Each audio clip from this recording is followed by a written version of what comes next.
history that we did not disappoint. Your Excellency, once again, my colleagues from the National Election Security Task Force want to assure the generality of Ghanaians that they should relax, and I mean relax, and be a Ghanaian and a full Ghanaian and be proud of yourself. That this one, it will be better than all the elections that has passed, if only you help us to play our role as we are doing and also do yours. I thank you very much.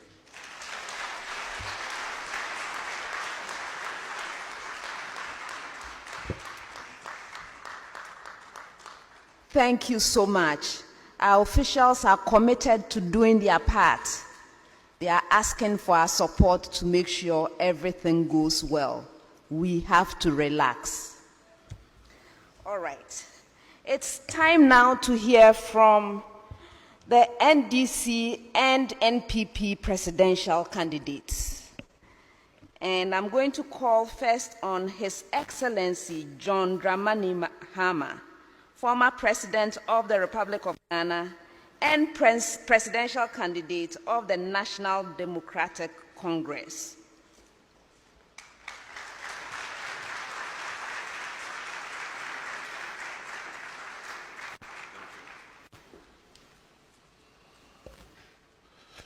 Thank you very much. Your Excellency, the Vice President of the Republic of Ghana, Dr. Mahamudu Bawumia, the Chief Justice, Her Ladyship, Justice Gertrude Tokonu, the Chairman of the National Peace Council, Reverend Dr. Ernest Edujempi, and allow me to proceed on the protocol that has been well established in order to save time. Ladies and gentlemen, esteemed guests and fellow citizens, I've come here today to place on record my personal commitment and that of my party, the National Democratic Congress, to the sustenance of Ghana's peace. At the very outset, let me indicate that we in the NDC remain eternally committed to the building of a peaceful and prosperous country in which the aspirations of all our people can be met. Our active participation in this event is an indication of its importance in the overall effort to guarantee peace and ensure the preservation of our nation in the aftermath of the upcoming elections. We cannot emphasize enough the importance of maintaining peace throughout this process, before, during, and after.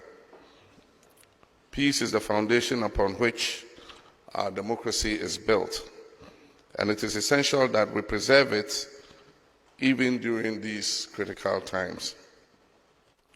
We're all too aware of the devastating consequences of electoral violence in other countries.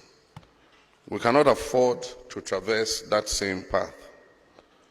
As patriotic citizens, we have a collective responsibility to ensure that our country remains a beacon of peace and stability in our sub-region, and we in the NDC stand prepared to play our parts to achieve this.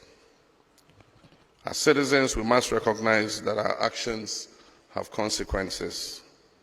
While some verbal jousting is to be expected in our daily politicking, divisive language, hate speech, and inflammatory rhetoric that can incite violence should have no place.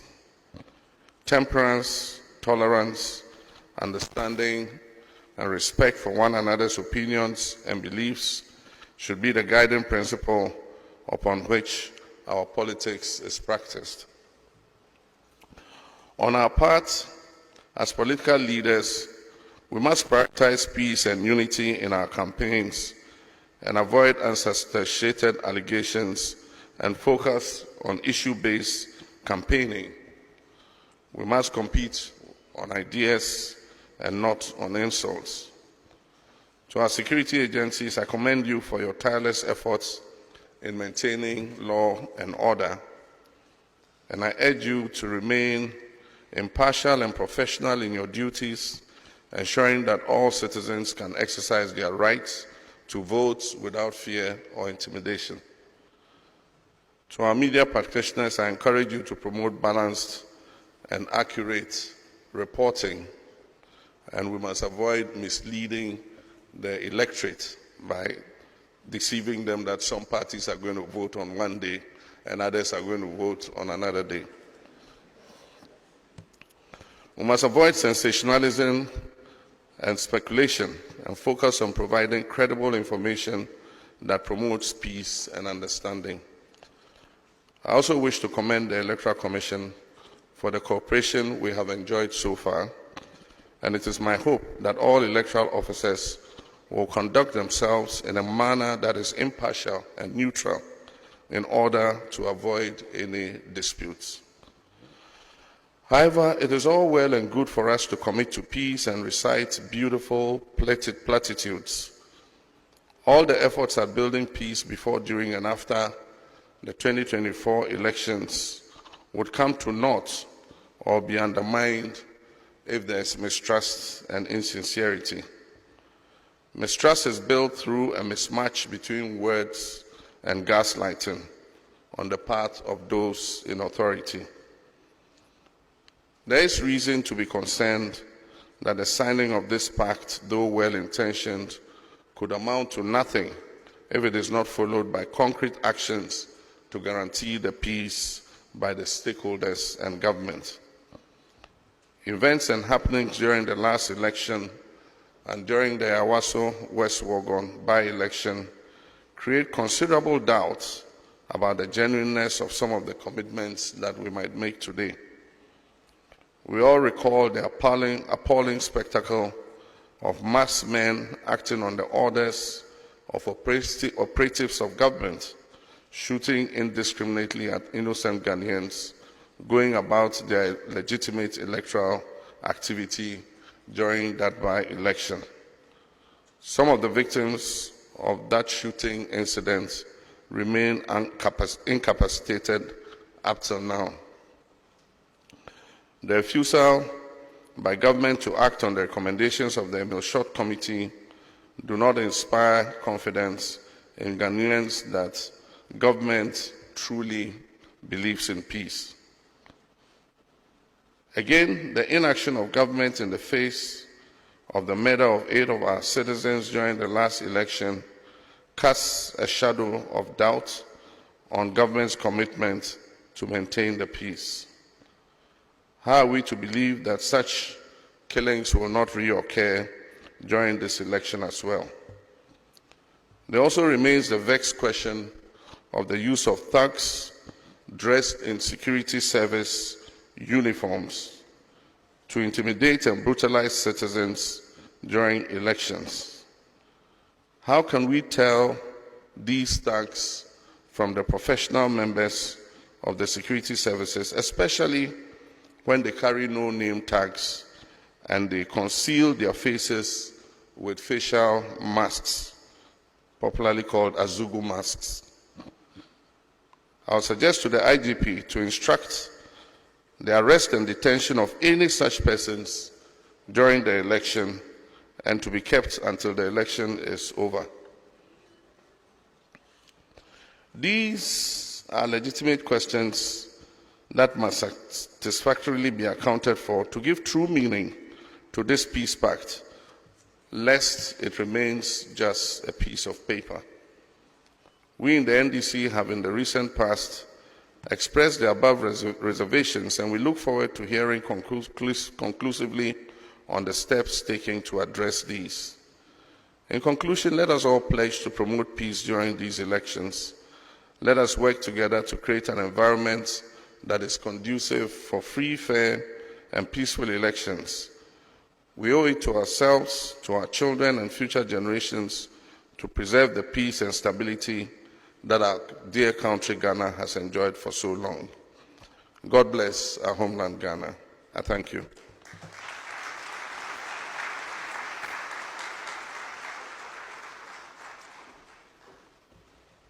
Thank you for your remarks, former President, His Excellency John Dramani Mahama.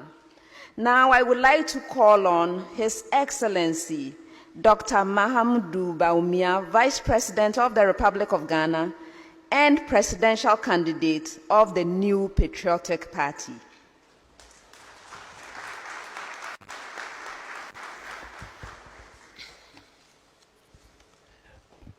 Thank you very much. Eminent clergy, the National Chief Imam Sheikh Dr. Osman Nuhu Shaributu, His Excellency, the former President John Dramani Mahama, Her Ladyship, Justice Gertrude Araba Esabasaki Tokono, His Excellency Dr. Mohammed Ibn Chambers, African Union High Representative for Silencing Guns, Mrs. Jean Adukwe Mensah, Chair of the Electoral Commission, presidential candidates here present, the Reverend Ernest Edujemfi, Board Chairman of the National Peace Council, Mr. George Amo, Executive Secretary of the National Peace Council, Dr. Emmanuel Akwete, Executive Director of IDEC, Dr. George Akufo-Dampare, the IGP, Your Excellencies, members of the Diplomatic Corps, Nime, Name, Nananum, traditional rulers, distinguished invited guests, friends of the media, ladies and gentlemen. Since the dawn of the Fourth Republic in the early 90s, Ghana has been a model democracy and an inspiration to many across the African continent and beyond. This feat is not by chance. It is due to the continuous efforts of our leaders, institutions, and citizens who understand the value of peace as the bedrock of national progress. In this light, it is fitting for us to show appreciation to the National Peace Council, the Institute of Democratic Governance, IDEC, and all who worked tirelessly to ensure we are here today. As we acknowledge the efforts of others, we must also endeavor to contribute our due. That is why the signing of the 2024 Presidential Peace Pact is profoundly significant. Every general election in Ghana since 1992 has had its own dynamics, and the stakes are always high. But we have never turned our backs on democracy, because that is the path we have chosen for ourselves, and it is the right way to go. Admittedly, democracy goes beyond periodic elections. However, in relatively young democracies like ours, every election presents an opportunity to reaffirm our commitment to the Constitution and the rule of law. So far, each time we head to the polls, we have passed the test. We have shown that it is possible to rise above our differences and unite for the sake of our country. As we head into the December 2024 polls, the 9th presidential election in Ghana, 9 days from today, I am certain of two outcomes. Ghana will win and peace will reign.